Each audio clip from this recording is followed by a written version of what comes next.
রাসূলুল্লাহ সাল্লাল্লাহু। আমার নবী বললেন যার শেষ কালেমা হবে আল্লাহর এই কালেমা, আল্লাহ তার জীবনের সবগুলো গুনাহ মাফ করে দিবেন, আল্লাহ তাকে জান্নাত দান করে দিবেন। সুবহানাল্লাহ বলেন। এইভাবে শহীদ জায়েদ চলে গেল। সেই শহীদি কাফেলার জন্য বিশ্বনবী সাল্লাল্লাহু আলাইহি সাল্লাম রেখে গেলেন মক্কি জীবনের 13 বছরের স্মৃতি, মাদানী জীবনের 10 বছরের স্মৃতি, এমন এমন স্মৃতি রেখে গেলেন যেই স্মৃতির মধ্যে সবচেয়ে প্রধান স্মৃতি হলো ইসলামী আন্দোলন। ইসলামী আন্দোলন ছাড়া বিশ্বনবীর আর কোনো স্মৃতি নাই। হুজুর যদি ইসলামী আন্দোলনের নেতা না হতেন, হুজুরের জীবনী এত সংরক্ষণ আল্লাহ করতেন না, ঠিক কিনা বলেন? বিশ্বনবী সাল্লাল্লাহু আলাইহি সাল্লাম যখনই কালেমার ডাক দিলেন, আল্লাহ রাব্বুল আলামিন নিজে বিশ্বনবীর প্রশংসায় বললেন, ও নবী আপনার প্রশংসা কদ্দুর বাড়াবো শুনেন। ওয়া রাফা'না লাকা যিকরাক, কিয়ামত পর্যন্ত আপনার স্মরণ আমি শুধু বাড়িয়ে দেব। কয়েকদিন আগে কোরিয়া যাওয়ার সুযোগ হয়েছিল আমার ইসলামী প্রোগ্রামের কারণে। আজকের এখানে প্রধান অতিথি যিনি, আল্লাহ ওনার হায়াত দারাজ করে দিক, বলেন আমিন। আল্লাহ ওনার হায়াতকে অনেক লম্বা করে দিক, শরীরটাকে আল্লাহ সুস্থ করে দিক। মুহতারাম আল্লামা দিলওয়ার হোসাইন সাঈদী, ওনার প্রোগ্রাম ছিল কোরিয়াতে 5 দিনের বার্ষিক ছুটিতে। উনি চলে গেলেন ইংল্যান্ডে, লন্ডন হসপিটালে। ওনার গত 2 বছর আগে এনজিওপ্লাস্টি হয়েছিল। এনজিওপ্লাস্টি হলো, এনজিওগ্রাম হয়, এনজিওপ্লাস্টি আর একটু ডেভেলপড। হার্টের আর্টিলারিগুলো বন্ধ হয়ে যায়, এই আর্টিলারিগুলোতে রং ছিটিয়ে দেয় পিছন থেকে, এখান থেকে ঘুরিয়ে একটা পাইপ ঢুকিয়ে, ওটাকে বলে এনজিওগ্রাম। আর ওটার ভিতরে পাইপ, প্লাস্টিকের পাইপ নিক্ষেপ করে, এই পাইপের ভিতর দিয়ে সেটা গিয়ে আর্টিলারির ভিতরে ঢুকে আর্টিলারিকে পরিষ্কার করে। এটা হলো এনজিওপ্লাস্টি। সাইদি চাচার ওটা হয়েছে 5 ঘন্টা ব্যাপী গত 2 বছর আগে। এইবার আবার হার্টের সমস্যা দেখা দিল, তিনি চলে গেলেন চেক আপ করানোর জন্য। কোরিয়ার প্রোগ্রাম চলে উনি আর যেতে পারলেন না। আল্লাহ রাব্বুল আলামিন আমাকে সেখানে নিলেন। 10ই সেপ্টেম্বর ছিল সেখানে ঢুকার দিন, আর 11ই সেপ্টেম্বর হলো টুইন টাওয়ার ভাঙার দিন। ওসামা বিন লাদেনের নামে ভুয়া কথা আমেরিকা প্রচার করে করে বিভিন্ন মুসলিম দেশগুলোকে আক্রমণের তারা চিন্তা করে। ওসামা বিন লাদেন একা নয়, সারা পৃথিবীর এক একজন মুজাহিদ, এক একজন ওসামা বিন জায়েদ, ঠিক কিনা বলেন?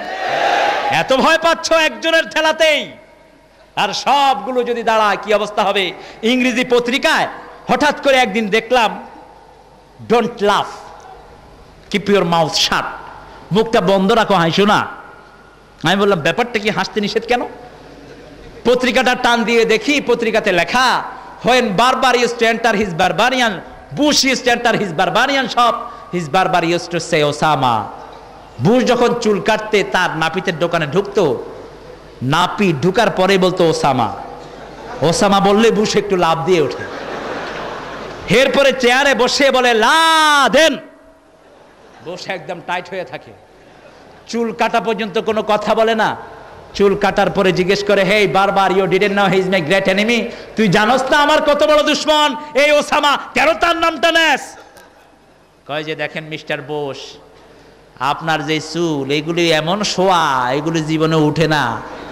যখনই ওসামা বলি একটু খাড়ায়, আর যখন বসে লাদেন বলি পুরা খাড়ায়। ভয়ের চোটে আপনার শিরাগুলো সব দাঁড়ায়, চুল কাটতে আমাদের সুবিধা হয়। বুশের বাচ্চা বুশদের দিন শেষ, আগামী দিন হলো তাওহীদের দিন, আগামী দিন হলো ইসলামের দিন, আগামী দিন কোরআনের দিন।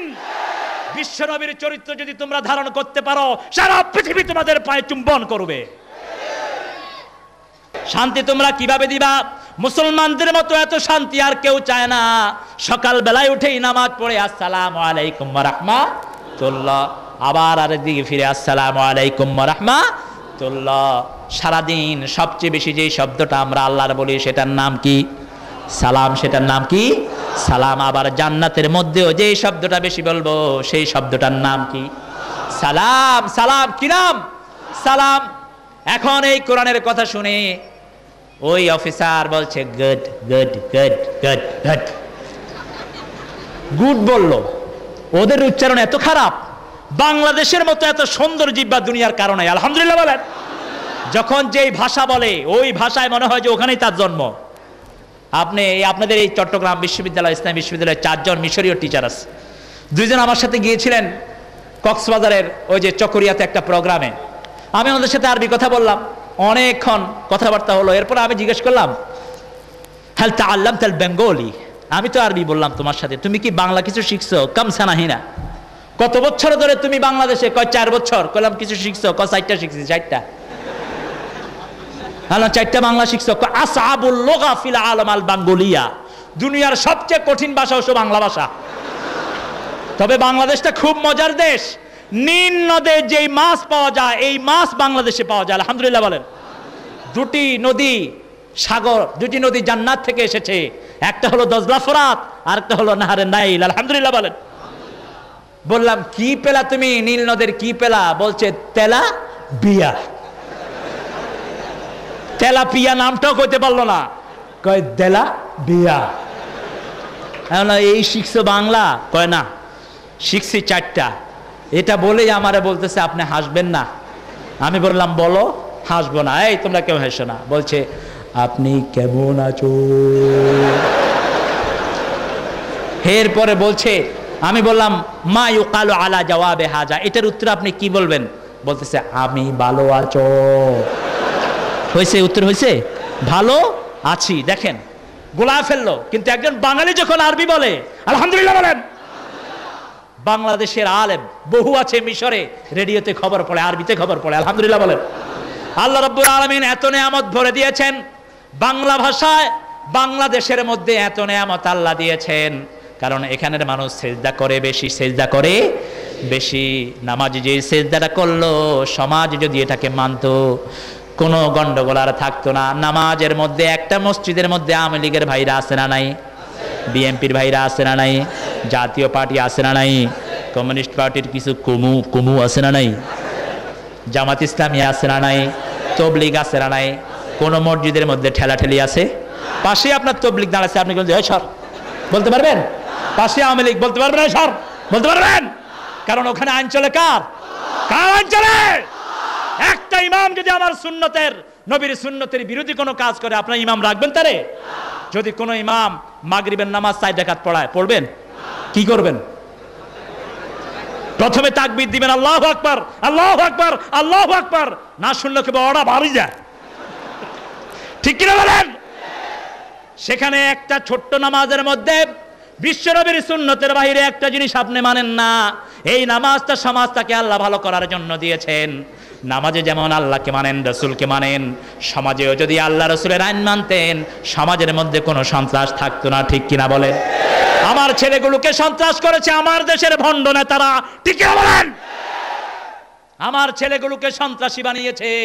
তাদের মন গড়া আদর্শগুলো কোরআনের কাছে আসলে কোনো ছেলে সন্ত্রাস করতে পারে না। ছাত্র শিবির চট্টগ্রাম বিশ্ববিদ্যালয়ে আছে না নাই? টেন্ডারবাজি কি চট্টগ্রাম বিশ্ববিদ্যালয়ে আছে? কোন কন্ট্রাক্টর কি সেখানে চাঁদাবাজি করে? কোন কন্ট্রাক্টর চাঁদা দিতে হয়? বরং সব কন্ট্রাক্টররা ওখানে কাজ নেওয়ার জন্য অস্থির। আর বাংলাদেশের যতগুলো ইউনিভার্সিটি যেখানের মধ্যে ছাত্র শিবিরের কর্তৃত্ব নাই, সেখানে কন্ট্রাক্টরদের সামলাও নাই, ঠিক কিনা বলেন? সকালে গিয়া কয় টাকার কন্ট্রাক্ট নিছ? কয় 4 লাখ। কয় 50,000 আমার দিবি, আর নইলে তোর খবর আছে। আর একদল আসে কয় আমারে 50,000 দিবি। 4 লাখের কাজ দেখা যায় চাঁদাবাজেরা খায়া ফেলাইছে 2 লাখ। এখন তার পুঁজি তো রক্ষা করতে হবে। সে 50,000 টাকার কোনো মতে কাম করে দিয়া ভাগে। 2 দিন পরে যে ওয়াল বানাইছে, ওয়াল ধইসা পড়ে পোলাপান মইরা শেষ।